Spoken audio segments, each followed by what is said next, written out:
오늘은 이교수의 영화 읽기에서 김현지 감독의 남태령을 읽으려고 합니다.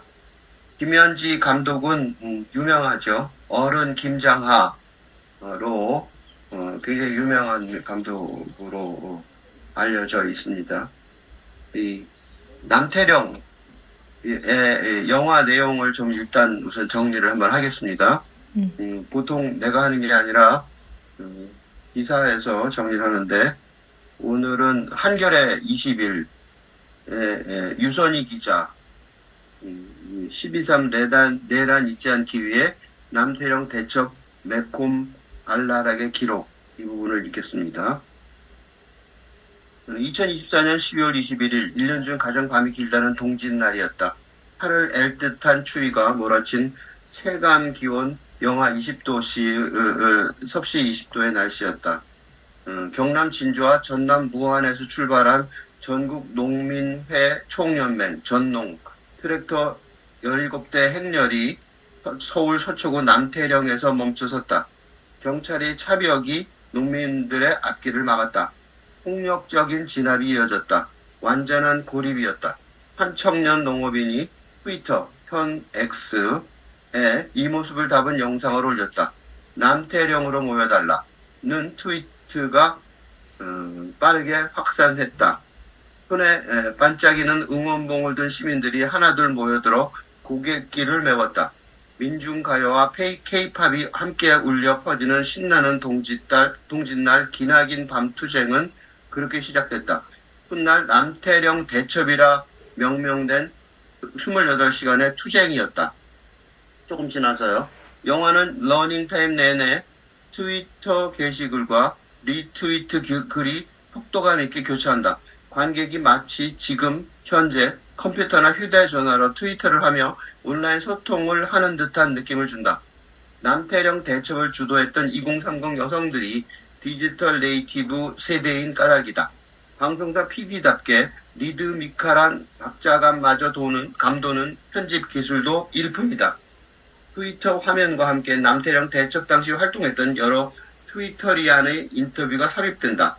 전봉준 투쟁단 소식을 알리며 참여를 독려했던 향연, 언론 보도를 계속해서 교차 확인해 엄청난 양의 속보를 전달했던 에스텔 뉴스 계정, 누구보다 적극적으로 투쟁에 참여했던 퀴어 유기체 아저씨, 계엄 탄핵 국면이 낳은 최대의 화제임을 내향인 깃발 기수. 그래서 이 남태령의 영어 제목이 The Longest Night이죠. 가장 긴 밤. 남태령, 이게 영어 제목이죠. 그래서 먼저 이제 영화 시작할 때 그 내향인 깃발이라고 해서 이게 다람쥐 탈 쓰고 탈을 쓴 게 아니라 그 컴퓨터로 조작한 그 이미지로 조작한 얼굴부터 나오셔서 되게 귀엽게 시작하잖아요. 근데 그게 이제 그 얘기를 하는 이유가 좀 뭔가 이제 이 영화를 어떤 정치적인 기존에 있어왔던 그런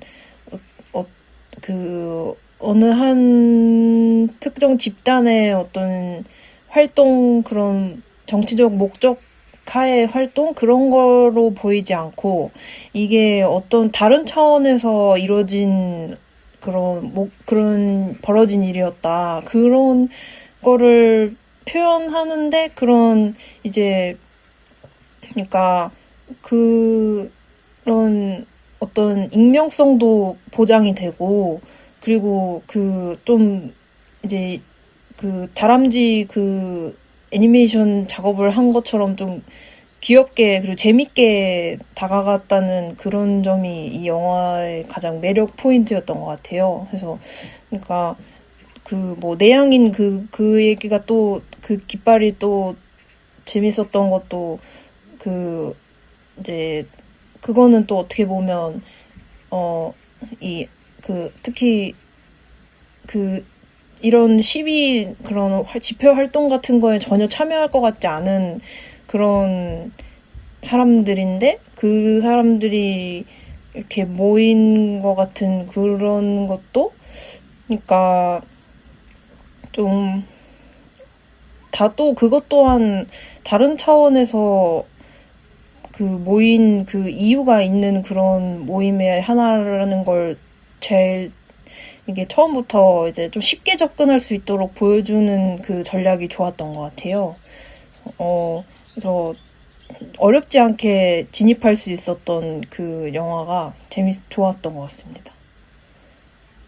그거 굉장히 중요한 지적인데요.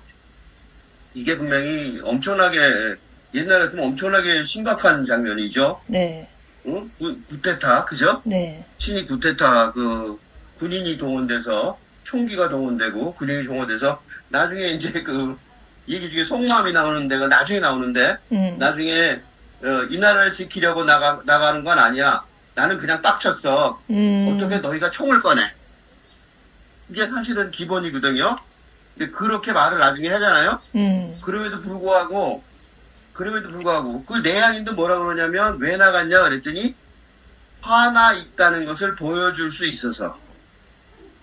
그게 데모의 이유였거든요, 지금까지. 네, 그러니까 중요한 얘기는 뭐냐면 그런 우리 정치적인 그런 집단이 모여서 자기 의사를 표현하는 거죠, 정치의 의견을.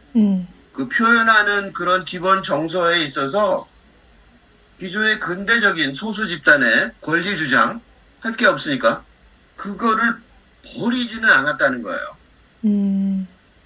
그게 틀림없이 밑에 있어요. 그러니까 이게 놀라운 게 뭐냐면 그게 있는데도 불구하고 추가로 더 한 거예요. 그러니까 엄청난 뭐랄까 여유라고 그럴까? 어떻게 보면 도사 같은 느낌이 약간 있어요. 그러니까 분명히 옛날에는 정치적인 주장을 하려면, 그지? 아까 빡쳤다 그랬잖아요? 빡쳤다면 막 그냥 눈이 벌게서, 머리띠하고, 그지? 구호 외치고, 스크럼 짜고, 경찰하고 댐비고, 싸우고, 부닥치고, 그지? 다치고. 그래야 될 것 같은 상황이란 말이죠. 그지? 근데 그런 어떤 기본적인 정서가 없어진 건 아니에요. 없어진 건 아닌데, 거기에 플러스 된 게 지금 말씀하신 귀엽다, 재미있다. 놀라운 거라고요. 이게 이 영화가 굉장히 충격을 주는 이유라고 생각합니다. 보다 보면 까먹어요, 우리가. 이게 지금 얼마나 심각한 상황인지를. 근데 그 심각한 상황은 그대로 있고, 그리고 그 심각한 상황에 그 문제를 해결하려고, 사람들이 위험을 자초한 거죠. 광주사태 같으면 총을 쐈잖아. 계엄군이니까 총을 쏠 수 있단 말이죠. 불법 집회에서 총을 쐈잖아, 광주사태는. 분명히 그런 상황이기도 해요. 그런 상황이 변한 건 아니야. 그런데 그 용기를 내는 사람들의 자세가 놀랍다는 거죠. 그게 굉장히 중요한 지적이고, 귀엽다, 재미있다. 그게 도대체 무슨, 뭘 의미하느냐, 이런 생각을 좀 깊이 계속 해봐야 될 것 같아요. 이건 아주 중요한 주제인 것 같아요. 정확한 지적이라고 생각합니다. 그래서, 계속,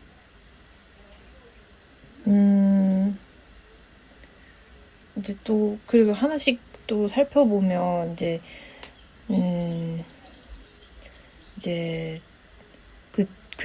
재밌을 수 있었던 그 바탕에 하나가, 이제, 여기서 계속 돌봄에 대해서 얘기하는데, 그 장면, 이제, 잘 정리해둔 기사가 있어서, 아까 한겨레 20일 유선희 기자의 그 신문 기사에서, 이제, 시위 현장에 있었던 따뜻한 얘기들이 요약된 장면이 있어요. 그래서 영화는 네임드 트위터리안 외에도 남태령 투쟁을 함께한 수많은 사람의 마음을 촘촘하게 조명한다. 허기진 시위대를 위해 음식 선결제를 했던 사람들이 만들어낸 오병이어의 기적. 전철역에서 시위대가 있는 곳까지 무료 탑승을 도와준 택시기사들의 시위장 셔틀. 추위를 녹여주려는 자발적 모금이 만들어낸 난방버스, 봉쇄된 경찰 차벽을 뚫고 음식을 날라준 배달기사들의 구국의 배달, 28시간 동안 남태령은 정말 거대한 돌봄의 현장이었어요. 서로가 서로를 돌보고 보듬었죠. 라고 하는데, 이제 감독이 마지막에 그렇게 얘기했는데, 이렇게, 사실 되게 위험한 수 있는 일이 발생할 수 있는 현장인데도, 여기서 있었던 그런, 이 돌봄의 현장이 굉장히, 그러니까, 그냥 일상에서 사실 있을 수 있는 그런 배달이고, 버스, 그리고 셔틀이고, 그런 음식, 그런 지원 이런 것도 다 일상적인 어떤 차원이 일이긴 한데, 근데 그게 그 현장에서는 굉장히 그 의미 있는 일이 되는 거예요. 그러니까 남다른 일이 되는 거고. 그래서 그때 있었던 그런 그 사람들이 돌보려고 했던 그게 어떤 거였을까, 그런 생각을 하게 되는데, 그래서 뭔가 사실 그 현장을 좀 위험하게 생각했을 때는 어떻게 보면 그 재난 상황에서 막 구호물품이 오듯이 어떻게 보면 그렇게 생각할 수도 있는 장면인데, 근데 잘 보면 그게 어떤 막 그런 이제 여유가 있고 좀 어떻게 보면 권력의 어떤 중심에 있는 사람이 그 바깥에 있는 사람한테 구호물품을 보내든 듯한 그런 일방적인 도움의 방향은 아닌 거예요. 그러니까 굉장히 그냥 그냥 시민이 시민을 도운 것 같은 그런 현장인 거죠. 그래서 그게 그러니까 돌본다는 게 뭔가 이제 좀 더 이렇게 힘이 있는 사람이 힘없는 사람을 돕는 게 아니라 정말 동등한 사람들끼리 돕는다는 그런 가치를 보여주는 그런 장면인 거예요. 그래서 그런 감동이 있고 나니까 이제 재미라는 차원도 가능했던 것 같은데, 그래서 여기서 돌봄의 가치가 사실 지금 세상에서는 더 중요하다고 생각하거든요. 그러니까 경쟁 사회가 아닌 돌봄 사회가 될 수 있는 그런 가치를 이제 이 공동체라는 곳에서 가르칠 수 있어야 된다고 생각하는데, 그런 어떤 모범 사례처럼 보여서 그게 참 멋있었습니다. 그것도 굉장히 중요한 지적인데요. 이 영화 첫 번에 뭐라고 나오냐면, 정당에 속하지 않는 2030 여성 개인의 시선이다. 그런 얘기가 나고요. 콘서트 응원봉 20대들이 초반부터 자발적으로 구름같이 모여들었는데, 그때 뭐라고 얘기하냐면요. 부채감 때문에 왔다고 얘기를 많이 해요. 무슨 부채감이냐면, 시민들이 자리를 뜨는 농민들이 걱정입니다. 많은 시민들이 있어야지 경찰이 폭력적으로 진압하지 못한다. 그래서 밤을 샌 거거든요. 맞아. 그러니까 이게 뭐냐면, 그리고 무슨 유대감을 생기냐면, 우리랑 같은 사람들이다 이거죠, 다. 다만 다른 곳에서 온 다른 직업을 가진 사람들일 뿐이다. 라고 말을 해요.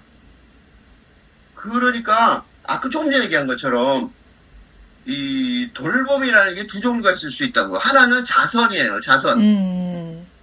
높은 자리에서 베푸는 거죠. 네. 그거는 자본주의가 많이 선전하는 거죠. 네. 자본주의가 열심히 선전하잖아요. 기부했다 그러고 뭐. 그런데 그거는 일종의 자본주의가 잘못한 거를 눈 가리고 아웅하는 거잖아요.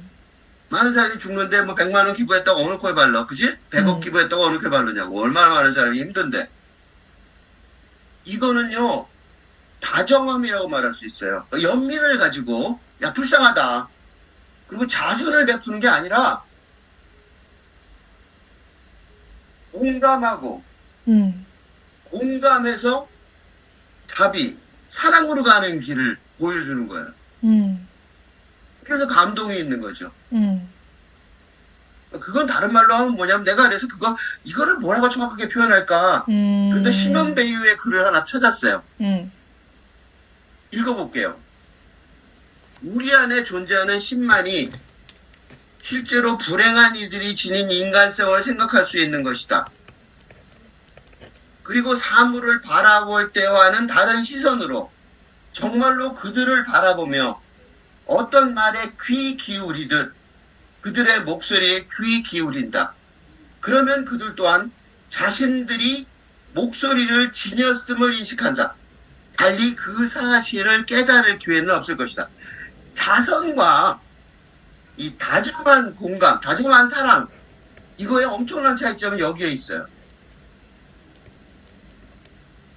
우리 안에 존재하는 신이 보는 거죠. 영성이 만나는 거예요.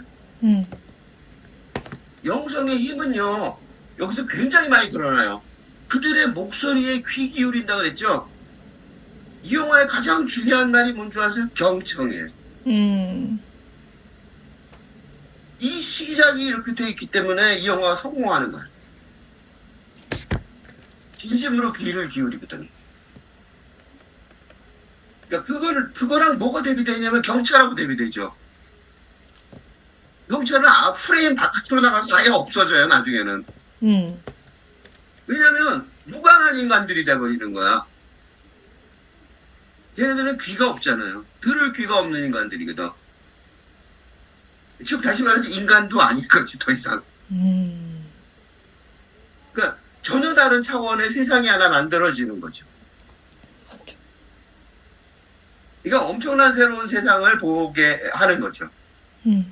그런 세상이야말로 내가 이건 미리 얘기하자면, 빨리 얘기하자면, 데니다가 꿈꿨던 데모크라시 투컴, 다가올 민주주의였던 것 같아.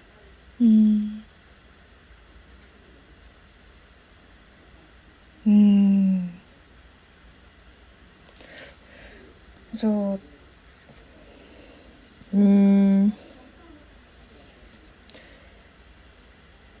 이제, 그런,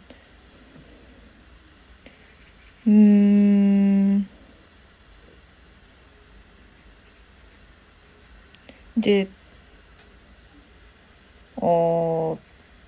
그, 그러니까 다정함에 대해서 조금 더 얘기해보고 싶은데, 그게 이제, 그 다정함의 힘이 뭘까, 이런 생각이 들었어요. 그게, 이제, 그러면서 이제, 특히, 물론, 여기 남태령 그 집회에 참여한 사람들이 2030 여성만 있었던 건 아니지만, 근데 이제 그 영화에서 특히 강조하는 부분이 2030 여성들의 그런 참여였잖아요. 그래서 그게 어떻게 이제 또 그러니까 사실 잘은 모르겠는데 그 2030 여성들이 그 파워가 그 다정함에 있었던 게 아닐까? 뭐 이런 생각을 했었거든요. 그래서 그래서 재밌었던 말이 그 말벌동지라는 말이었어요. 그래서 이제 경남도민일보에서 정감비 기자가 이제 영화 차벽이 열린 그날 이후 무한히 확장되는 우리의 광장이라는 그 신문 기사에서 말벌동지를 이렇게 말하거든요. 연대가 필요한 곳이면 어디든 달려가는 말벌동지라고. 그래서 그리고 그 말벌동지라는 말은 이런 뜻이 있는데, 근데 또 이들의 연대에 대한 표현이 또 더 있었는데, 그게 이제 어디지? 잠시만요. 아까 한겨레 20일 거기 유선희 기자가 쓴 기사에서는 이 연대를 동짓날 밤 영하 20도의 추위를 녹여냈던 느슨한 연대라고 표현해요. 그리고 이제 또 이거 느슨한 연대가 또 뭔가 했을 때 이제 그걸 또 풀어서 설명한 것 같은 또 기사 하나에서는 이제 이 연대에 대해서 이제 이렇게 얘기해요. 거창한 구호 대신 전혀 다른 맞다. 그 무비스트에서 박은영 기자가 그렇구나 알아두겠다. 혐오를 깨는 1도의 변화 남태령 김현지 감독이라는 기사에서 이제 이 연대에 대해서 이렇게 얘기해요. 거창한 구호 대신 전혀 다른 포지션에 서 있던 사람들이 힘이 필요할 순간 기꺼이 손을 잡는 뜻밖의 연대와 느슨한 만남에 주목한다고 해요. 그러니까 이제 아까 그 느슨한 연대가 이 뜻밖의 연대와 느슨한 만남을 합쳐놓은 것 같은 그런 단어였는데, 그러니까 이제 이게 그러니까 뜻밖의 연대이고 느슨한 만남인 이유가 이제 그날 사실 이 2030 여성들이 어떤 자기들의 뭔가 그 권력 투쟁을 위해서 그 자리에 모인 게 아니었잖아요. 정말 뜻밖의 정말 그 농민들의 투쟁이 걱정돼서 그 자리에 왔고, 정말 어떻게 보면 평화의 수호신처럼 그 현장의 평화를 위해서 찾아온 응원봉을 들고 온 수호천사들 같이 온 것 같았어요. 그래서 이게 어떻게 저는 또 이런 어떻게 보면 그게 이제 이 새로운 시대에 나타난 어떤 여성상으로 봐도 되겠다 이런 생각도 들었고, 그래서 이게 그러니까 여기서 비춰지는 그 2030 세대의 그 여성들의 파워가 이제 뭐 이 영화에서도 페미니즘이란 단어는 얘기하고 그 농민들이 처음으로 페미니즘이란 단어를 알게 되긴 하는데, 근데 여기서 말하는 또 페미니즘과 2030 세대 여성들이라는 그 단어가 내포하는 그 의미가 많이 달라졌다는 생각이 들었어요, 이 영화에서는. 그래서 그게 바로 그 다정함으로 다정함이 그 단어 안에 포함되는 것 같았고, 그리고 이제 뭔가 그동안 페미니즘이 어떤 양성평등을 주장하면서 정치적인 목적으로 활동하는 그런 대명사처럼 쓰였다면, 지금은 이제 그 세상의 평화를 위해서 활동하는, 그러니까 물론 아까 교수님이 말씀해주신 것처럼 그런 이제 분노는 안에 있고, 그리고 나의 나를 화나게 한 그것에 대한 분노는 여전히 있지만, 근데 이제 그 차원을 더 넘어서 그러니까 사실 좀 개념적으로 봤을 때는 이 평등하다는 거는 사실 물질 중심적인 개념이라고 생각했거든요. 그래서 이게 이념적으로 이게 수학적으로는 그렇게 평등할 수 있는데, 사실 그 물질 세계를 벗어난 이 영성 세계를 생각한다면 이건 그런 평등 사상이 불가능하다고 생각했고, 그리고 그거를 알고 있는 사람들이 그 자리에 모인 것 같다는 생각이 들었어요. 그거요. 지금 말씀하신 거 되게 중요한 게, 이거를 오해한 경우도 있어요. 이 기자들 중에. 영화를요? 이 영화를, 그게 영화를 오해한 이유가 바로 지금 말씀하신 거기에 있어요. 오마이뉴스의 김성호 기자가 전주 영화제 폐막작 남태령 많은 관객이 박수를 쳤지만, 이라는 기자에서 비판적으로 말하는데, 뭐라고 말하냐면 이렇게 말해요. 이 영화가 도달한 매력적 지점에도 나는 양가적 감정을 갖고 남태령을 바라볼 수밖에 없다. 그저 즐겁게만 볼 수 있다면 얼마나 좋을까만 그럴 수 없으면 안타까워한다. 영화 가운데 젊은 여성과 소수자들이 자발적 참여하며 페미니즘을 강조하기 위하여 사라지도록 한 것이 있지는 않은가. 현장에 존재했던 전농이 처한 위기를 극복하도록 세상에 이를 알리고 그 곁을 지켰던 진보당, 녹색당, 정의당과 같은 기성정당들, 그 소속 정치인들, 민주노총과 같은 여러 단체며 이들의 조직된 관계망과 행동력의 역할을 영화는 보여주지 않는다. 라고 말을 해요. 그리고 또 뭐라 그러냐면, 이제 변영주 감독의 얘기가 가장 싫어하고 경계하는 게 주관적임에도 불구하고 설명되지 않은 감독의 개입이다. 맞아. 어? 이게 그렇게 돼 있다는 거지. 그러니까 그런 식으로 이게 이제 비판이 될 수가 있는데, 이게 비판이 아니라, 방향 착오라고 말할 수 있는 게 바로 지금 그 이은지 위원이 얘기한 설명한 내용 때문에 그래요. 이 영화가 페미니즘 영화인 것처럼 보이고, 그죠? 그리고 김현지 감독이 페미니즘을 평소에 주장하는 감독이라는 게 알려져 있기 때문에 이런 얘기를 하지만 사실은 내가 다른 거에서 내가 하는 얘기를 계속 봤으면 내가 페미니즘을 비판해 온 거를 알 거예요. 근데 그때 비판했던 페미니즘이 바로 뭐냐면 정치적 페미니즘이거든요. 근대 정치적 페미니즘. 근대 정치적 페미니즘이 왜 문제냐면 그거는 그 적과 악운을 가리는 투쟁적 방식이란 말이죠. 투쟁적 방식은 뭐가 문제냐면 페미니즘이 여성 권리를 옹호한다고 그렇게 말을 해요. 그걸 정치적 투쟁, 그러니까 아까 말한 정당이라는 이런 조직, 그런 조직의 그 여당과 야당이 있죠. 그렇죠? 그래서 그 안에서 정당이 싸우는 거죠. 권리 투쟁을 한다고 생각하는 거죠. 근데 그렇게 얘기를 해보면 무슨 일이 벌어지냐면, 첫째, 이은지 의원이 얘기한 것처럼 물질 중심적이고, 그지? 계산적인 그런 평등만 얘기할 수밖에 없어요. 그 여성들한테, 그러니까 그때 얘기할 때 뭐냐면 여성의 임금이 적다. 출산휴가를 조금 준다. 어쩌고, 우리가 다 익숙한 거예요, 그런 말들은. 그게 제일 중요한 얘기가 돼버려요. 두 번째 더 큰 문제는 이게 더 큰 문제인데 미국에서 미국 페미니즘들이 미국에도 있을 거 아니에요. 미국 페미니즘 운동이 난관에 봉착한 게 흑인들은 어떻게 할 거냐 이렇게 된 거죠. 백인 교수들이 주로 페미니즘 운동을 했단 말이에요. 백인 지식인들이.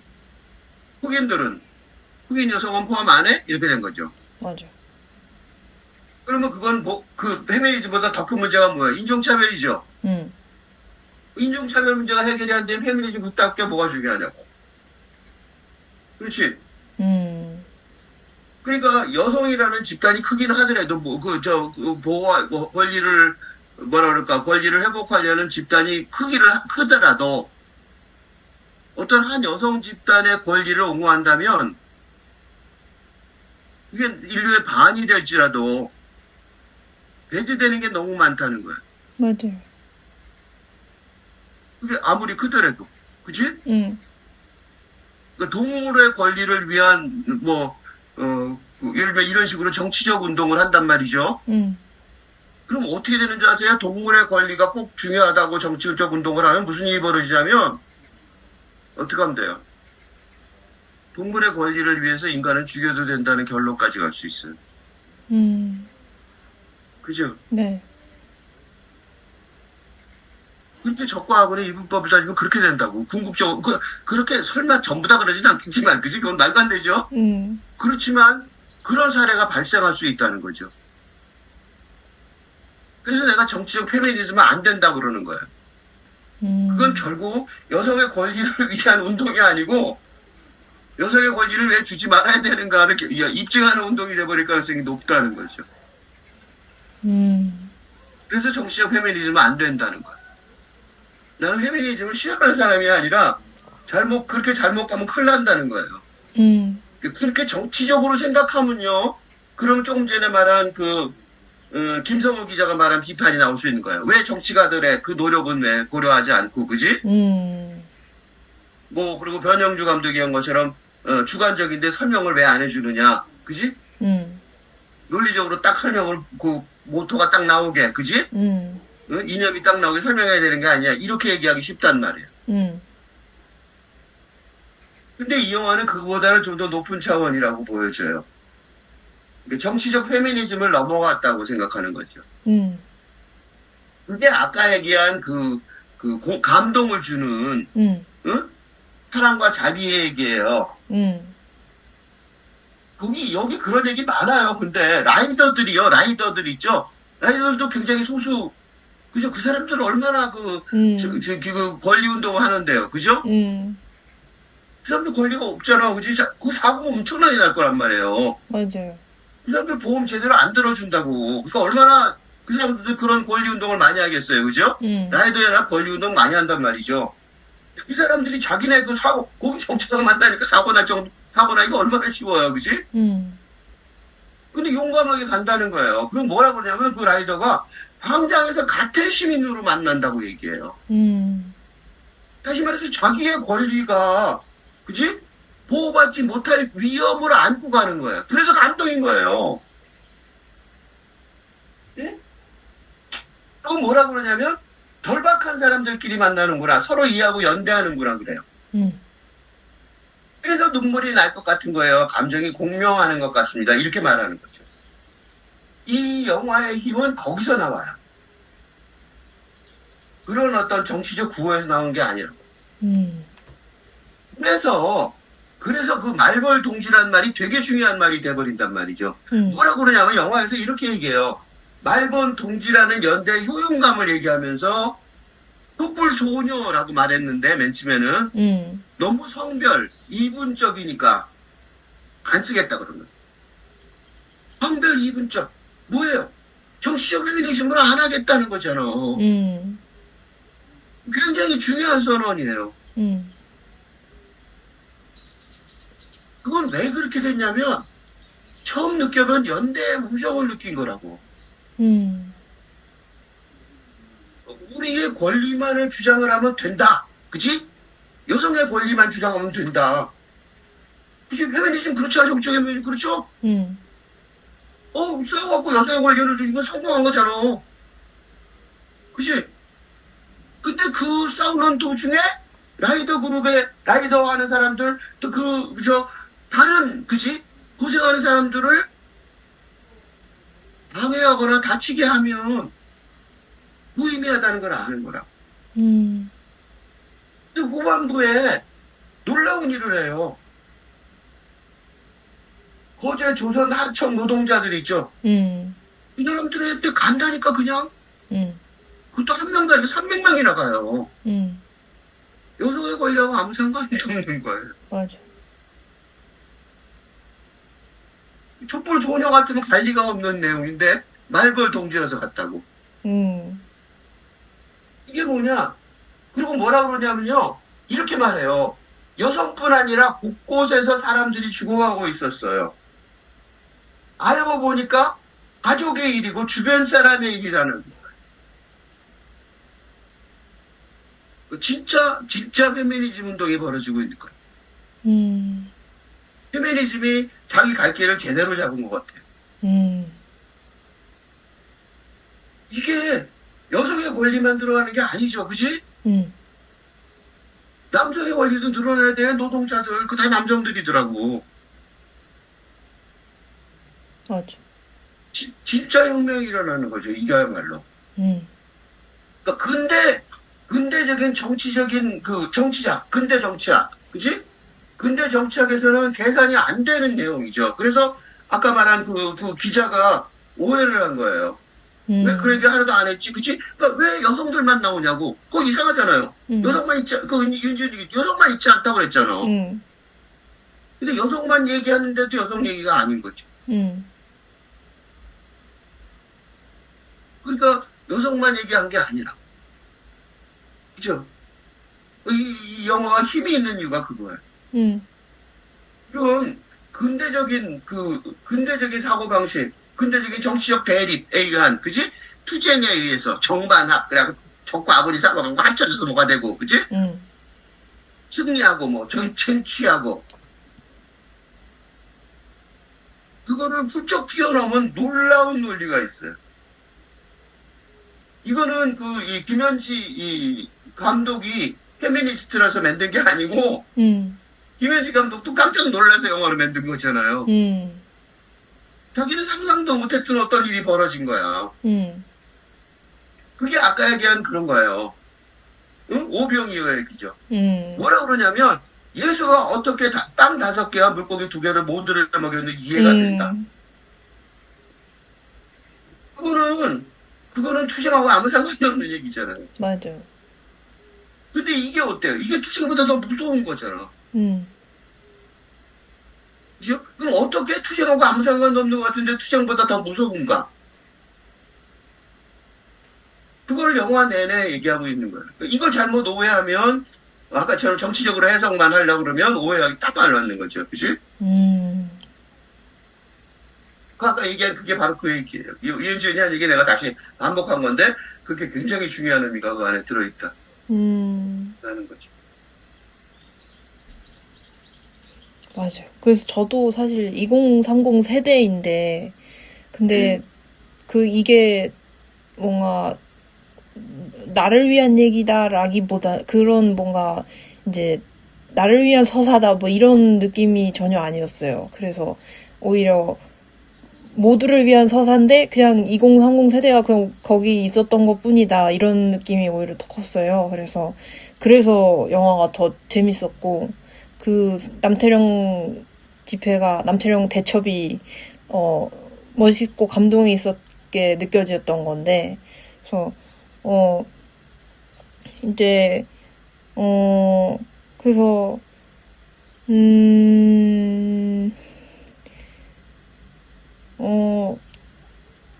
거기 또 이제 그러니까 이 영화에서 또 하나 강조하는 그 부분이 있는데 이게 그 그게 그 대사예요. 그렇구나, 알아두겠다라고 했던 그 대사인데, 이제 거기에 대해서 이제 내용을 좀 얘기해보면, 이제 여성신문에서 이세아 기자가 김장하 이어 남태령 페미니스트 PD가 기록한 희망이라는 기사에서, 이렇게 설명을 해놨어요. 편집은 발랄하고 내용은 웅숭 깊다. 여성 또는 남성의 성별 이분법을 거부하는 논바이너리 퀴어 용주가 광장에서 만난 농민 어르신에게 자신의 정체성을 설명하자 그렇구나 알아두겠다는 명쾌한 답이 돌아온다. 페미니즘이나 퀴어를 솔직히 안 좋게 생각하기도 했던 농민들이 우리를 지켜주려는 사람들이 이런 사람들이구나. 새로운 세상은 저분들도 편하게 살 수 있는 세상으로 바꾸자고 다짐한다. 젊은 여성들도 사회 변화의 시작은 타인의 말을 경청하는 것, 우리 삶을 긍정받는 느낌, 우리가 이상한 게 아니구나, 다른 어른들이 있구나 깨달았다. 이렇게 설명을 해놓는데, 이제 그러니까 그렇구나 알아두겠다 이 말을 농민 어르신이 대답했다고 하는데, 근데 사실 그 태도가 이제 젊은 여성들, 그리고 거기 농민들, 뭐, 라이더들, 뭐, 포함해서 모든 사람들이 가지고 있었던 태도였던 것 같아요. 그래서 그래서 감독도 이 대사 하나만 이 관람객들이 알고 가도 좋을 것 같다라고 얘기했던 것 같은데, 그러니까, 이제,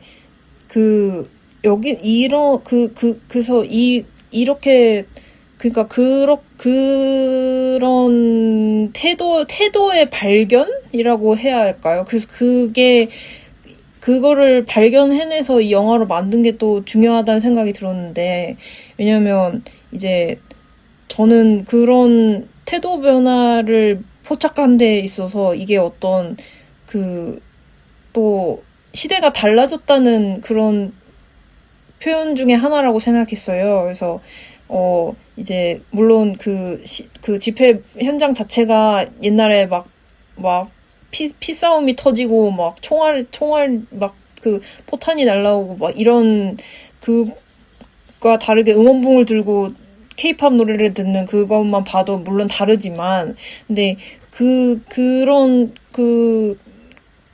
집회 방식뿐만 아니라 실제 사람들의 사고 방식이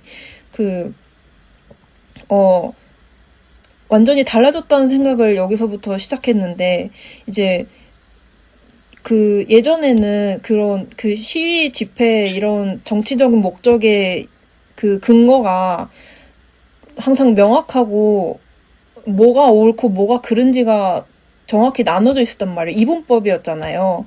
근데 이게 이제 그 이분법이 항상 기준이 물질을 누가 획득하느냐, 누가 상실하느냐, 그래서 이거였단 말이에요.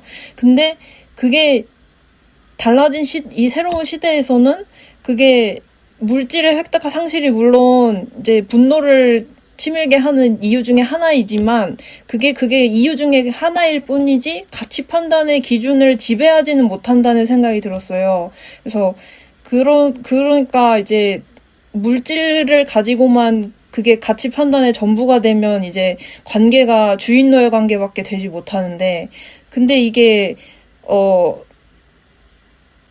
이 가치를 판단할 수 있는 새로운 기준이 새로 생기고 있고, 그 기준이 이제 저희는 항상 그걸 영성이라고 말해왔던 것이고, 그래서 그게 이제 그거가 이제 사회적 현상으로 처음 이제 나타나기 시작한 게 이 남태령 대첩이 아니었나. 그래서 너무 의미 있는 일이었고, 이런 그 태도 변화가 그래서 발견을 해낸 게 너무 중요한 사료가 되지 않을까라는 생각이 들었습니다.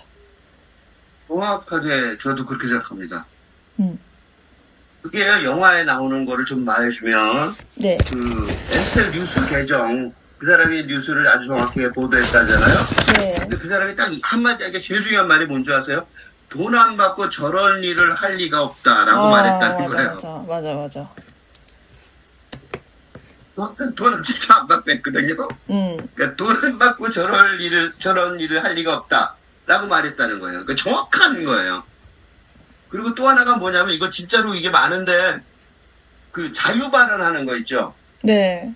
젊은 여성들이 그 트럭에 올라가서 마이크 잡고 몇 마디씩 해요. 그 자유 발언이요.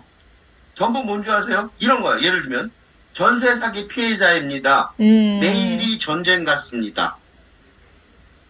그리고 어떤 사람은 나와서 급식하는데, 일하는데, 자기가 손을 다칠 뻔했다, 그런 얘기를 해요. 자유 발언 얘기를요, 이렇게 얘기해요. 그 광장 말빛의 기록에서 어디서도 듣지 못했던 생생한 삶의 발언이고, 구호로만 들었을 때는 설득력이 적은데 생기를 불어넣는 과정이었습니다 라고 긍정적으로 말을 해요. 놀라운 게 뭐냐면요, 이건 굉장히 물질적인 거잖아요. 맞아. 그런데 이 사람들이 나중에 말벌 동지가 됐을 때는요, 말벌 동지 얘기는 전부 다 뭔지 아세요? 돈 쓴 얘기예요. 놀라운 게, 이 사람들 분명히 돈이 너무 없었잖아. 너무 없어서 나와서 창피한 걸 무릅쓰고, 난 돈이 너무 없어서 극한적으로 상태에 빠져 있어요. 라고 전부 다 마이크 대고 얘기했다고요? 그게 전부였다고. 그런데 나중에 어떻게 하는 줄 아세요? 나중에 그 사람들이 돈을 지원해 주죠. 자기 비용 들어서 일부러 찾아가죠. 맞아. 그래서요, 나중에 그때 그 얘기가 뭐냐면, 그때 거기서 두 사람이 나와요. 그 노동운동을 오래 한 사람이 나와서 인터뷰를 하고, 소망간 사람들하고 대조해서 보여줘요. 성서공단노조. 노조하기 힘든 사람들이에요. 그 사람들은 노조할 수가 없는 그런 사람들. 그래서 그거 하시는 게 뭐냐면, 태경 사람 마이너스 월급 명세서가 인터넷에 뜨면서, 그치? 맞아. 트위터로 자발적으로 참여하는 그게 된단 말이죠. 응? 그런데요, 그런 와중에서, 그러니까 너무 힘든 상황이죠. 그런 와중에, 거기에서 그 운동을 오래 한 사람이 나와요. 말하면 그쪽에 대장 같아요. 그분이 뭐라고 그러냐면, 절망감, 실망감을 표현해요. 내가 한 만큼 세상이 바뀐 것 같지 않아서 힘들다. 또 뭐라고 그러냐면, 이렇게까지 지지부진할 줄 몰랐어요. 사회적 신뢰가 바닥난 것 같아요. 조금이라도 의지적으로 뭐라도 해야죠. 그래서 해왔다는 거예요. 이게 옛날식 사고방식이에요. 근데 놀라운 게, 거기 나타난 말벌 동지들은요, 수집권을 수집해요. 재밌잖아요. 그거 수습한다니까. 맞아. 굿즈. 여기 와서 수집해요. 그리고 왜 왔냐 그러니까, 동지 좀 이상하지 않아요? 동지가 뭐냐면 콤라드. 그게 러시안 말이거든요. 그게 사회 공산주의 동지. 그 말이에요. 그 콤라드를 번역하면 동지거든요. 동지 이상하지 않아요? 말벌림들 그러니까 동지처럼 평등한 단어가 없잖아요. 이렇게 말을 해요. 맞아. 그리고 뭐라 그러냐면 우리 삶을 긍정받는 것 같아서. 그리고 존재감을 느끼고 살아있다는 생각을 들게 했다는 거예요. 그래서 가야 될 것 같아서 왔다는 거예요. 그 사람들이 지원받는 사람보다 잘 사는 거 아니에요. 근데 웃기잖아요. 돈 없긴 마찬가지라고. 응? 뭐가 바뀌었어요? 태도가 왕창 바뀌었어요. 그리고 그 태도 바뀐 얘기를 아까 말한 이세아 기자 있죠? 네. 기자가 길게 설명해서 그걸 좀 읽어보려고 그래요. 거기 뭐라고 인용을 하냐면 거기 또 나와요. 저도 원래 싸움닭이었는데 새로운 민주주의는 이분들이 더 선배니까 후배된 마음으로 배워야겠다. 부대를 비워드리겠다. 그런 인용을 해요. 새로운 민주주의. 싸움닭이는 안 된다는 거지. 그리고 뒤에 뭐라고 그러냐면 남태령이 하나의 신화가 아니라 태도가 됐으면 좋겠어요. 승리의 도취의 응원봉 소녀를 추앙하다가 추앙하던 손이 어느 순간 그들을 끌어내리는 경험을 우리 너무 많이 했잖아요. 영웅이나 신화에 기대기엔 우리 민주주의가 너무 소중하다는 걸 깨달았죠. 쉽게 비장해지고 대를 위해 손을 희생하는 게 올드 민주주의의 추진력이었다면 이제 오래된 민주주의가 새 민주주의가 손을 잡고 가야죠. 그러니까 지난 투쟁의 성과를 부정하는 건 아니지만 응? 새로운 민주주의라고 말을 해요. 이건 뭐냐면 근대적인 투쟁의 정치학. 응? 그거는 실패한 거잖아. 그죠? 근데 그 2030의 그 여성들이 중요한 이유가 그 사람들이 보이는 태도. 말벌동지들의 태도가 중요한 거죠. 그게 뭔가 새로운 새민주주의를 만드는 거고 그거는 옛날 민주주의를 부정하는 게 아니라 도와주러 갔잖아. 지원하러 갔잖아. 그치? 그리고 거기서 중간에 무슨 얘기가 하냐면요. 가서 말벌동지청 갔을 때 환대라는 단어 써요. 낯선 타인에게 환대를 순수한 호의를 보여주러 온다는 거예요. 환대는 호의는 데리다의 용어인데 환대는 받을 생각 없는 선물이죠. 그러니까 이 사람들이 돈이 많거나 여유가 있어서 간 게 아니에요. 그리고 받을 생각이 있어서 간 게 아니에요. 내가 지원했으니까 니들 나중에 우리 할 때 지원해줘. 이거 아니에요. 거래 아니에요. 맞아. 그냥 일방적인 선물이에요. 훨씬 더 무서운 거죠. 이게 훨씬 더 무서운 거예요. 이게 왜 무서운 줄 아세요? 이게 순교의 힘이에요. 그리스도교가 전 세계로 퍼져나간 이유가 뭐예요? 이런 순교의 힘으로 퍼져나갔다고. 못 이겨요, 이거는. 그지? 그러니까 근대 정치가들이 이념을 주장했는데 그 이념은 유토피아처럼 너무 미화된 거였는데 이거는 전혀 미화되지도 않고 그지?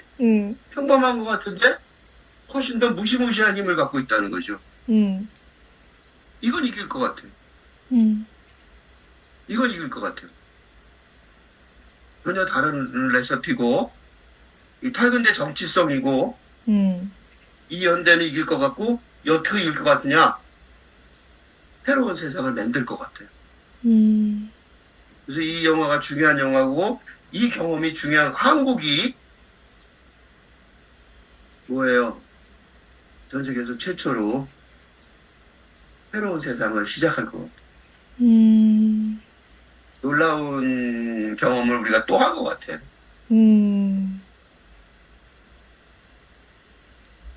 그래서 이제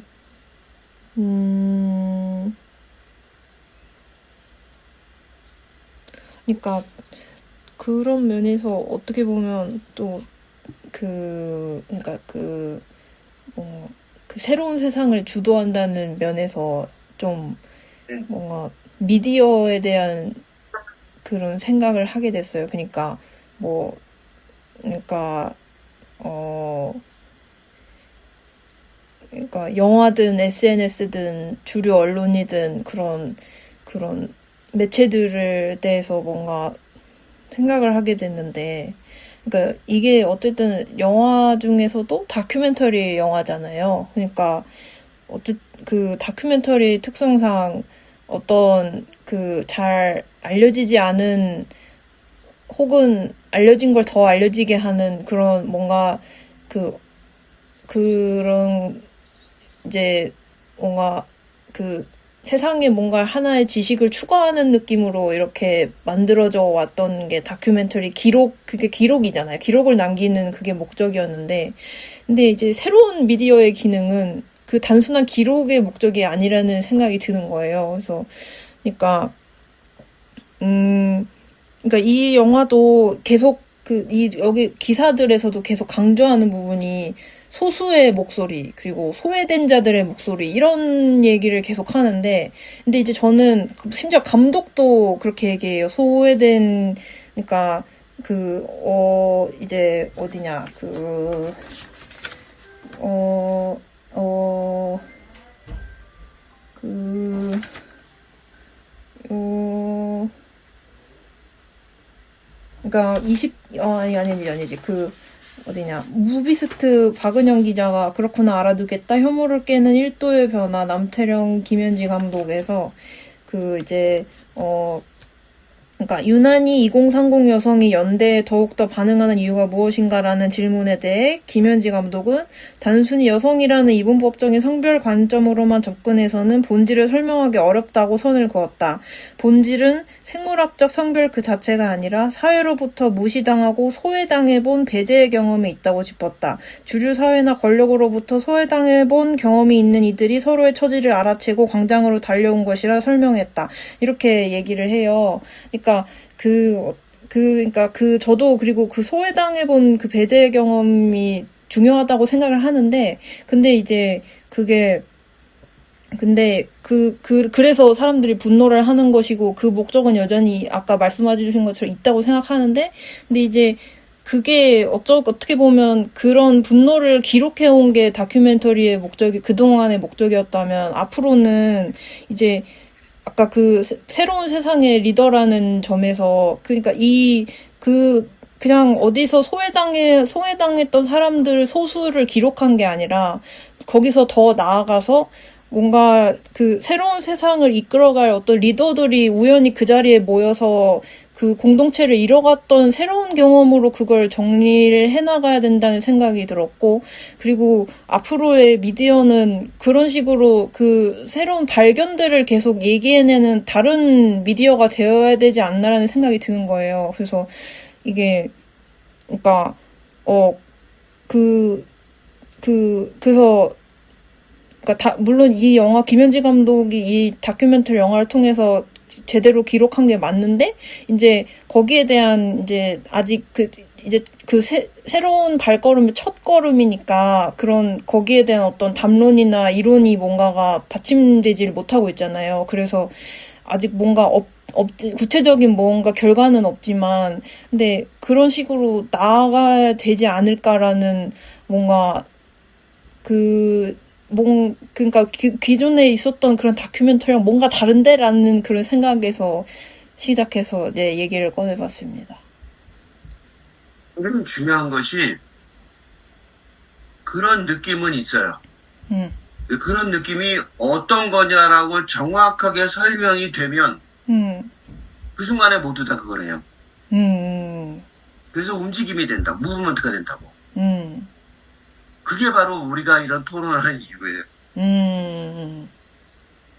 그걸 그냥 그래 좋은 것 같아 하고 느끼는 개개인의, 많은 사람이 아무리 많은 사람이 느껴도 느끼는 개개인의 주관적 경험이 되는 거예요. 주관적 감동이 된다고. 근데 그걸 우리가 지금 이렇게 하듯이 구체적으로 문장으로 사용해서 개념을 써서 정확하게 설명하기 시작하고 설명하려고 노력하면 노력의 길로 들어서서 그게 어느 정도 길이 닦여지면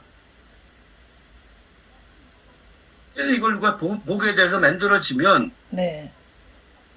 다큐멘터리가 바뀌는 거죠. 음, 그죠? 음, 그래서 이런 토론이 중요하다는 거예요. 이런 토론이 굉장히 중요해요. 음, 이 김현지 감독의 노력, 이 많은 사람의 노력을 헛되이 하지 않는 그런 어떤 헛되이 하지 않게 하는 그런 어떤 중요한 노력이 된단 말이죠. 음, 조금 전에 한 질문, 그래서 그 문제 제기가 되게 중요하다. 음, 그치? 그 얘기하느라고 내가 길게 얘기했는데, 사실은 그 다음에 이제 답이 길겠죠? 음, 이 김현재 감독이 이런 얘기를 해요. 그거 굉장히 이 사람이 어른 김장하를 음, 만든 사람이잖아요? 근데, 그 얘기를 어떻게 하냐면, 남선우 기자, 신의 21의 남선우 기자가 그 여유와 여백을 두고 싸우기 위하여 남태령, 김현지 감독이라는 글에서 이 말을 해요. 어른 김장하가 내게 남긴 일종의 답답함. 그러니까 시청자들이 한 명의 위대한 인물에게 기대고 싶어 하는 게 아닐까 하는 의문이 무너지는 듯 했다. 나부터 다시 뭐라도 만들어 보자고 다짐했다. 영화할 생각까지는 없었으나 시네마 달의 제안으로 여기까지 왔다. 이 김장하를 만들고 느낀 답답함이 있었다는 거예요. 그 답답함이 뭐냐? 영웅, 신화라는 단어가 많이 여기저기 등장하는데 바로 그거예요. 이거를 굉장히 쉬운 말로 표현하면 이런 거예요. 유인주인이 한 말 똑같은 건데 그걸 다시 굉장히 쉬운 말로 표현하면 구호로 하나 만들어 볼게요. 지금까지 다큐가 과거를 말했다면 과거에 갇혀 있었다면 그게 답답함이죠. 앞으로 다큐는 어떻게 된다? 미래를 말해요. 전주국제영화제에서 어딘가 기사에서 나왔는데 이게 패백작이었죠. 네. 남태령이 전주국제영화제에서 드라마보다 다큐가 더 좋은 것 같다고 얘기를 했다는 거예요. 그게 이제 이런 분위기가 있다는 소리죠. 그지? 그러면 어떻게 다큐가 더 좋은가? 이 설명을 누가 했냐면 아까 박은영 기자의 글에 그 얘기가 나와요. 두 가지로 나오는데 박은영 기자가 길게 썼는데 이거 되게 좋은 글인데 나는 정리만 해드릴게요. 중간 제목에 현장과 온라인이 실시간으로 상호작용하는 이중광장이라는 게 하나 있어요. 그러니까 이 다큐의 작성법이 굉장히 이중적이라는 거죠. 중간에 뭐라고 그랬냐면, 김현지 감독은 좀 읽어보면 2024년 좀 길게 읽을게요. 12월 내란 당시 모니터 뒤에서 밤을 지새우던 무수한 시민 중 한 명이었다. 김 감독은 그때 당시에는 다들 잠을 못 자지 않았나. 깨어있는 시민이 아니라 문자 그대로 잠들지 못하는 시민이었다. 밤새 트위터 타임라인과 유튜브 생중계로 분노와 불안을 달래야 했다. 그때 남태령이라는 공간을 목격했다. 현장과 온라인이 실시간으로 상호작용하는 이중광장의 흐름을 보며 완벽한 서사 구조와 영원한 확장성을 가진 이야기의 탄생이라 직감했다. 그 탄생을 목격한 사람은 증언하고 기록하고 전하지 않을 수 없다. 찰나의 희망이 내 일상에서 이어지길 바라기 때문이라며 기획 계기를 밝혔다. 그러니까 트위터로 하는 거 그게 되게 중요한 일이었던 거죠. 그래서 허장원 기자가 TV 리포트에서 그렇게 얘기해요. 요거를 다른 말로 하면 리얼리티 아카이브 형식을 빌려 아스팔트부터 고공농성 현장까지의 여정을 생생하게 기록한 영상미는 관객들에게 마치 현장에 함께 있는 듯한 몰입감을 선사한다. 영화 속에 해가 쓰니까 어떻게 하는지 알았으니까 라는 대사는 잊지 못할 연대의 힘을 경험한 이들이 앞으로 맞이할 광장 이후의 시간을 어떻게 살아갈 것인지에 대한 희망적인 메시지를 던진다. 그리고요, 해봤으니까 어떻게 하는지 이제 알았으니까 라는 그 말이요. 관객도 같이 공감해요. 다시 말해서 과거가 아니야. 과거의 기록인 것 같은데 아니에요. 우리 해봤으니까 어떻게 하는지 이제 알았으니까 같이 영화를 보면서 같이 아는 거죠. 그죠? 그게 놀라웠어요.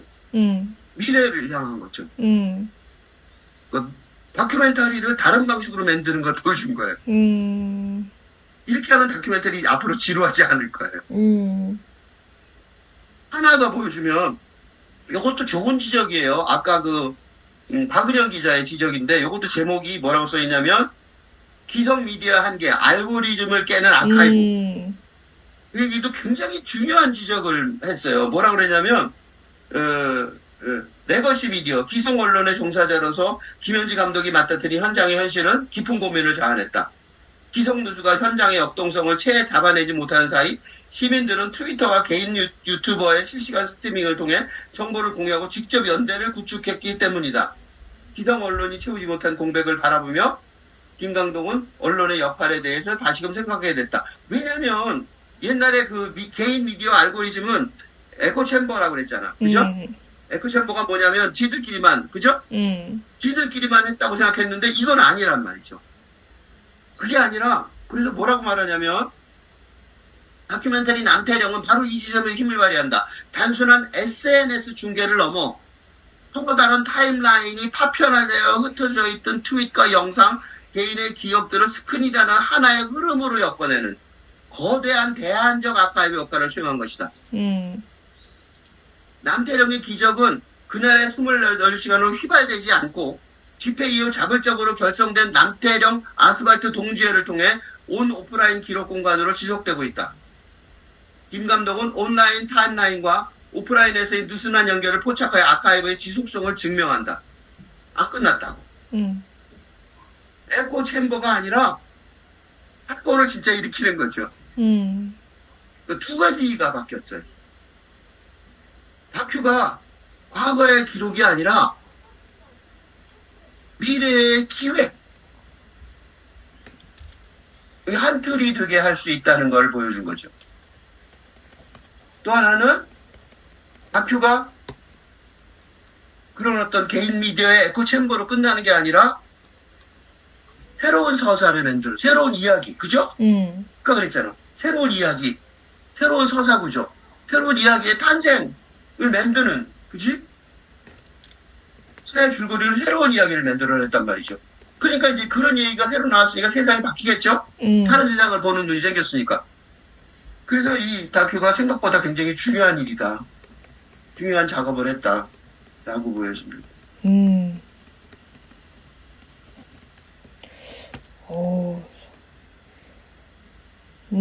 이제 그런 중요한 작업을 계속 이어나갈 수 있는 그런 원동력을 한번 생각해봤어요. 그래서 저희가 항상 얘기했던 거이기도 한데 상상력을 항상 얘기했었어요. 그러니까 그 교수님 용어로는 시적 상상력을 얘기했었는데, 근데 이제 여기서 이 다큐멘터리 용어로 표현하면 그게 유머인 것 같아요. 그러니까 세상을 어떤 상황에서도 그런 집회가 있고 경찰이 벽을 막아서고 영하 20도까지 떨어지는 손이 달달 떨리는 그런 위험한 상황에서도 웃음을 잃지 않고 케이팝 노래를 틀고 응원하고 그리고 무대 앞에 서서 자기 얘기를 서사를 이야기하고 이런 일들이 있을 수 있었던 그 바탕에 이제 유머와 그 재미를 추구하는 그 지향성이 있었던 것 같거든요. 그래서 그러니까 그게 상상력이 중요한 이유 같아요.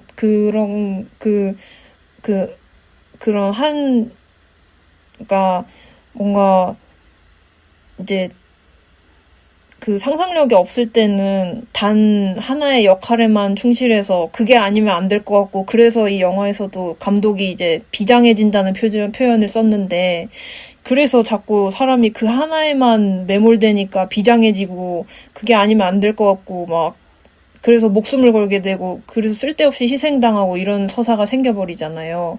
근데 그거를 상상력을 갖고 다른 방식으로 보기 시작했을 때 그때 이제 우리가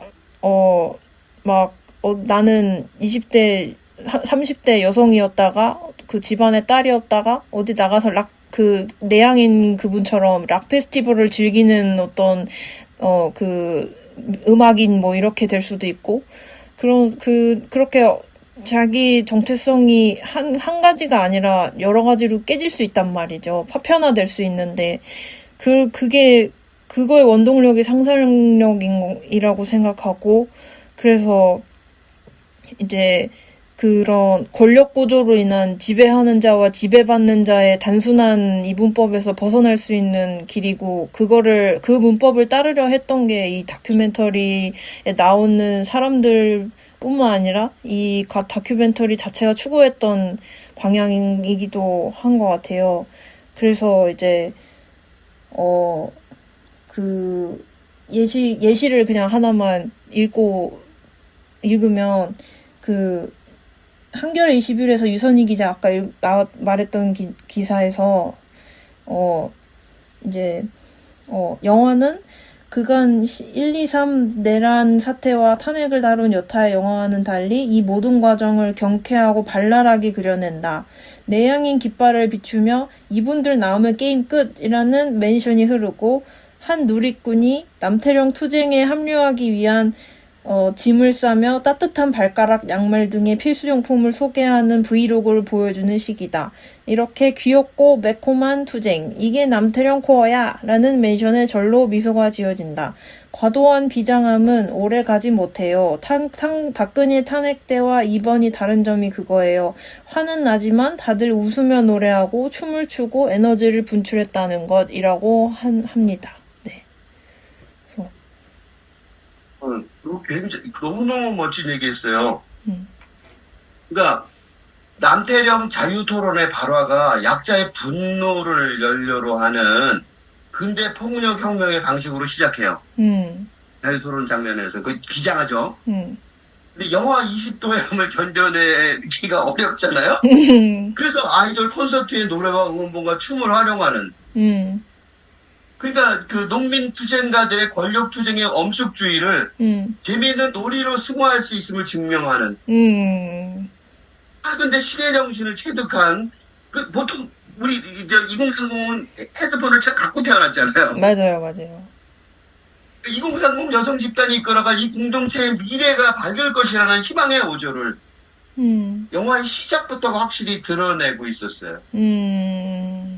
그러니까 분명히 우리는 이거 엄숙한 내용이야 라고 옛날 영화 많이 본 사람들은 그렇게 생각하려고 노력했지만 사실 그렇게 안 보여요. 맞아. 그렇게 하나도 표현이 안 됐어요. 아주 시특한 건데 어떻게 보면. 그게 지금 말하는 그게 지금 내가 요새 이런 영화나 예술 작품을 설명하면서 내가 맨 처음 얘기가 있는데 톤. 지금은 톤으로 말하는 세상이라고. 똑같은 문장인데 톤이 어떠냐, 그지?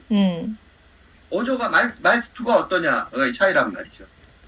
이걸 이렇게 얘기하면 가벼워 보이잖아요. 근데 전혀 가볍지 않아요. 왜냐하면 김성호 기자의 아까 그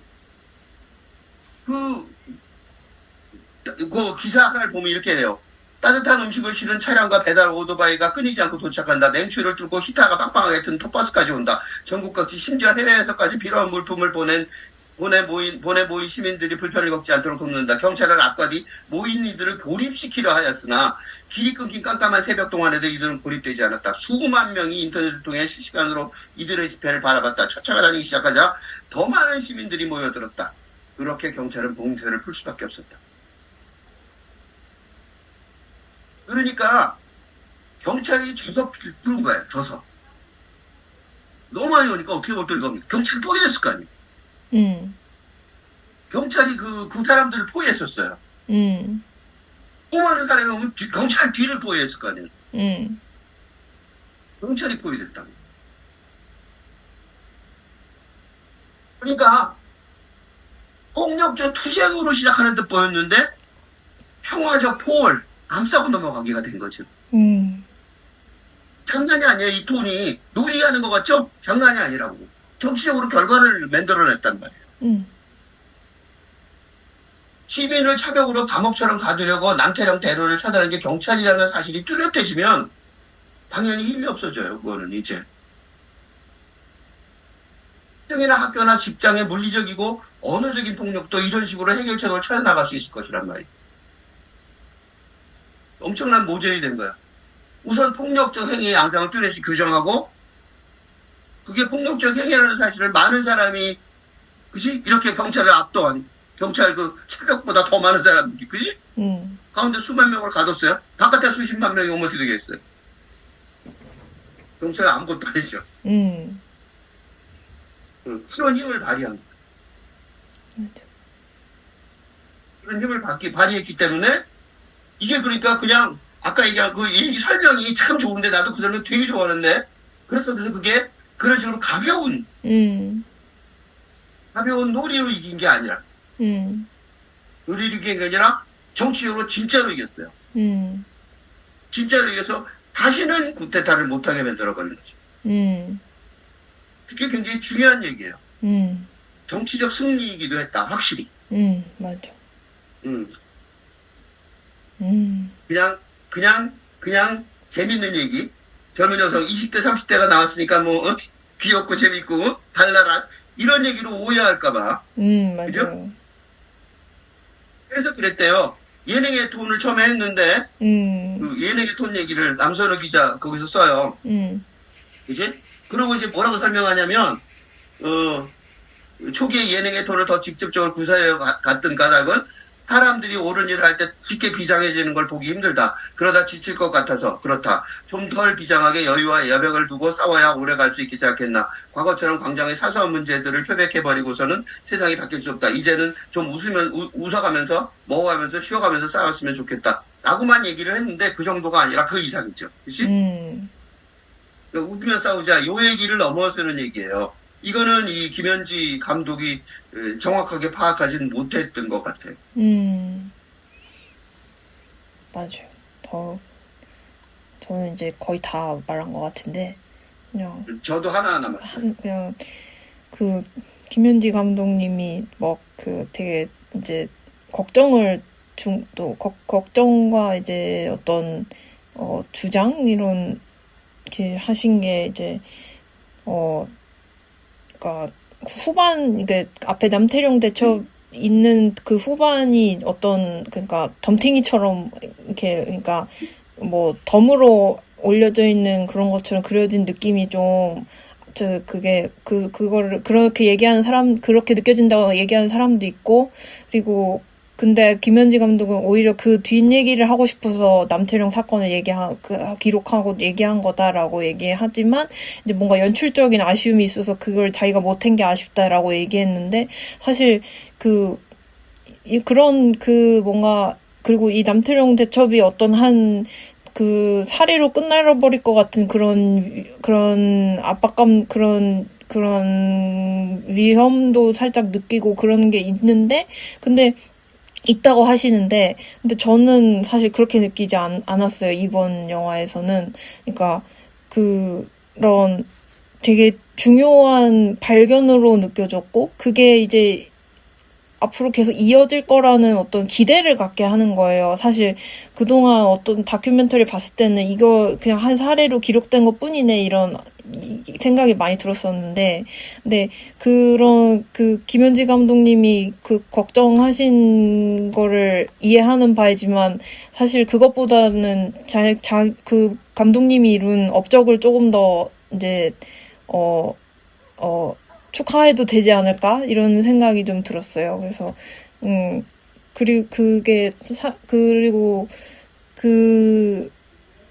지금 계속 회자될 것 같은 영화다라는 생각이 들었거든요. 그래서 응원하는 마음입니다. 네.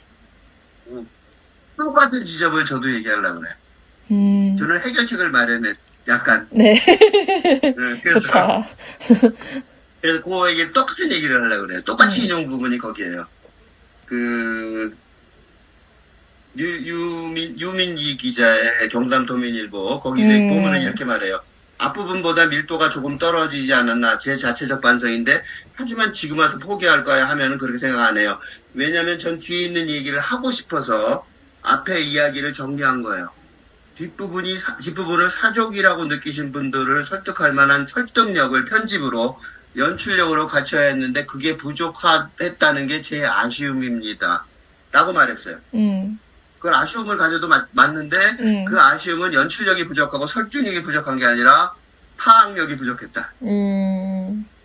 뭘 파악력이냐? 뭐가 파악력이냐?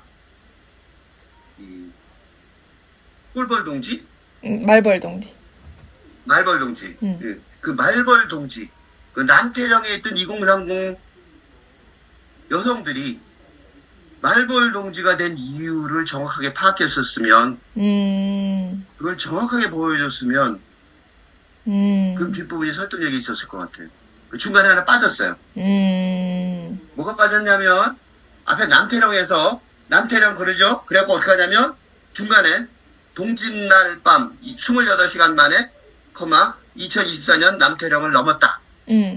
라고 끝나고, 다음에, 저 자신에게 많은 변화가 생겼다고. 우리가 바뀌었으니까. 라는 말을 해요.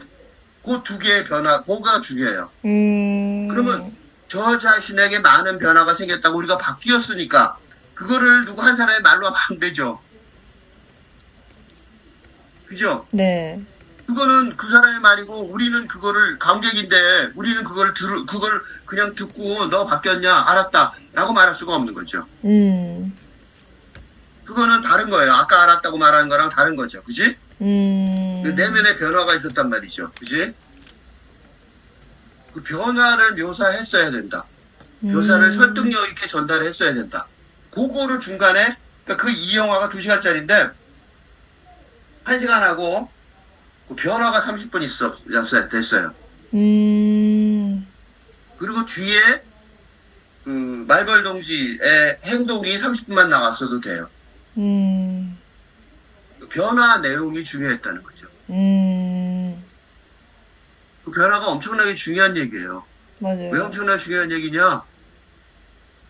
그 전에 전세 사기당했다고 그래서 나 괴롭다고 말했던 사람 있잖아. 한마디로 말하면. 근데 그 변화 이유는 뭐라 그래요? 거제도까지 자기 돈 들여서 가잖아. 지원금 주고. 맞아. 전세 사기는 어떻게 된 건데? 그치? 전세 사기에서 어려운 삶은 어떻게 된 거냐고. 그 사람은 괜찮다는 소리야, 지금? 그치? 뭐, 쇼킹한 변화가 있었어요. 정말로 쇼킹한 변화가 있었다고.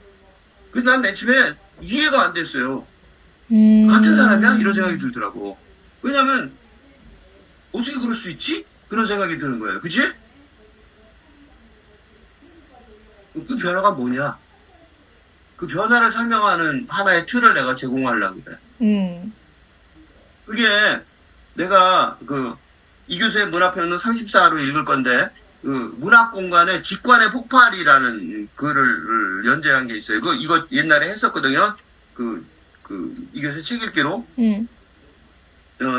이와다데 야스오는 직관의 폭발에서 직관이란 뇌의 넓은 범위에 축적된 기억에서 비롯된 것으로 논리적 사고를 뿐만 아니라 포함할 뿐 아니라 그보다 훨씬 고차원적인 뇌의 작용이라도 과언이 아니며 더하여 직관이야말로 AI가 구상하는 오늘 세계에 인간에게 요구되는 뇌사용법이기도 하다고 강조합니다. 라고 시작하거든요. 그 글이. 근데 그 변화하는 내용을 내가 글 읽기에 이거 또다시 내가 요거 끝나고 그다음에 이 교수의 한국문학평론에서 다시 한번 읽을 건데 거기서 내가 요걸 미리 다 인용을 해서 한번 옛날에 했던 거예요. 이거 책 읽기에서 뭐라고 설명하고 싶으냐면 양질의 기억이라는 단어를 설명하고 싶어요. 양질의 기억. 그러니까 근대 담론하고 탈근대 담론의 결정적인 차이점은 양질의 기억을 준다는 거예요. 양질의 기억은 한마디로 정의하자면 이렇게 되는 거예요. 매일 우리의 뇌에 끊임없이 흘러들어오는 정보 중 생각의 과정을 거쳐 기억 네트워크에 자리 잡고 취향과 미의식에 따라 선택한 기억이야말로 창조를 이끌어내는 양질의 기억이라 할 수 있다.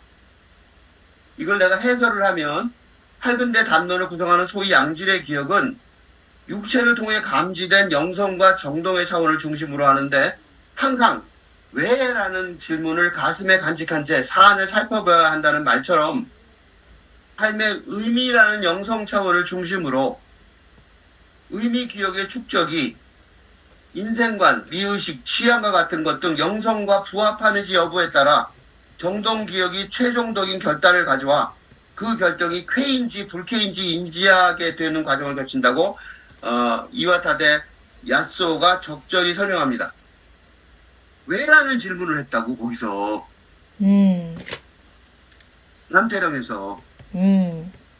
그리고 그게 그냥 나온 게 아니라 인생관, 미의식, 취향을 바꿨다고. 그래서 그게 불쾌한 기억인지 불쾌한 건지 쾌한 건지, 그지?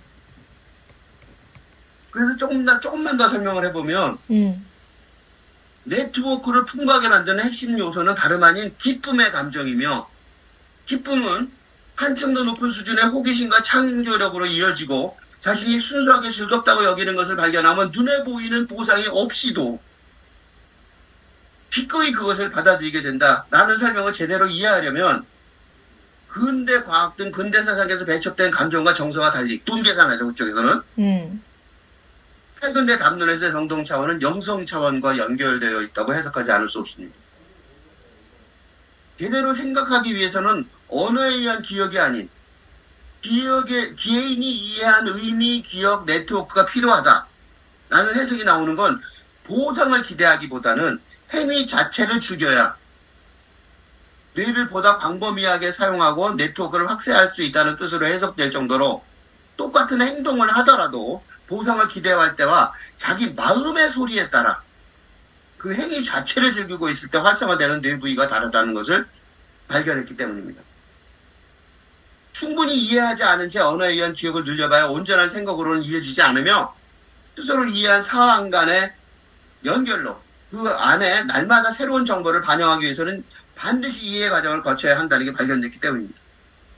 남태령에서 뭐 한 거야? 이해한 거야. 연대해야 된다는 걸 진짜로 이해했다. 그 추위 속에서. 그게 기쁘다는 걸 이해한 거고 그게 물질 차원을 넘어선다는 걸 이해한 거야. 이거 어마어마한 거야. 이 어마어마한 사례를 이와타데 야스오가 딱 한마디로 정리해줘요. 뭔지 아세요? 미국이 베트남에서 왜 졌냐 이거지.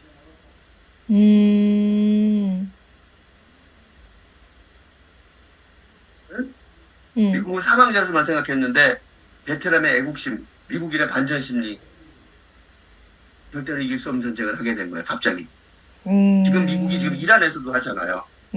마찬가지로 거기서도 질 거라고 확신한다고 지금 사람들이 다 이미 우리 베트남에서 한번 봤거든.